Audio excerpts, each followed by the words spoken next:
আসসালামু আলাইকুম ওয়া রাহমাতুল্লাহ। প্রিয় ভাই ও বোনেরা, ইসলাম গরিব মানুষদের খুবই সম্মান দিয়েছে। দুনিয়াতে তারা কষ্ট পেলেও আখিরাতে আল্লাহ তাদের জন্য রেখেছেন মহা মর্যাদা। রাসূল সাল্লাল্লাহু আলাইহি ওয়াসাল্লাম বলেছেন, আমার উম্মতের গরিবরা ধনীদের আগে 40 বছর আগে জান্নাতে প্রবেশ করবে। তিরমিজি শরীফ।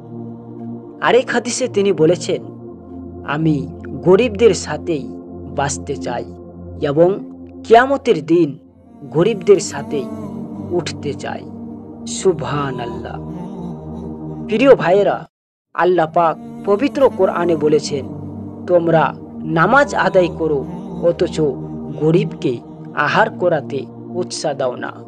অর্থাৎ আমরা নামাজ কায়েম করছি ঠিকই, আমরা কিন্তু আমার বাড়ির পাশে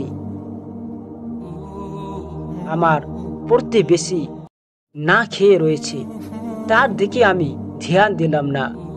আমি নিজে পেট ভর্তি করে খাবার খেলাম এবং নামাজ আদায় করলাম, আর আমার বাড়ির পাশের মানুষ না খেয়ে রয়েছে, তারা অনাহারে রয়েছে, তাদের আমরা খোঁজ খবর নিলাম না, তাহলে সে নামাজ আল্লাহর দরবারে কখনোই কবুল হবে না। তাই আসুন আমরা গরিবদের ভালোবাসি, সাহায্য করি এবং আল্লাহর কাছে শুকরিয়া আদায় করি। আল্লাহ আমাদের সবাইকে গরিবদের মর্যাদা বুঝার তৌফিক দিন এবং তাদের সাথে জান্নাতে ওঠার সৌভাগ্য দান করুন। আমিন।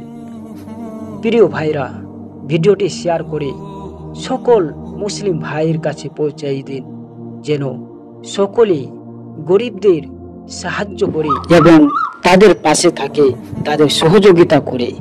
আল্লাহ পাক সকলকে মিলেমিশে চলার তৌফিক দান করুন। আমিন।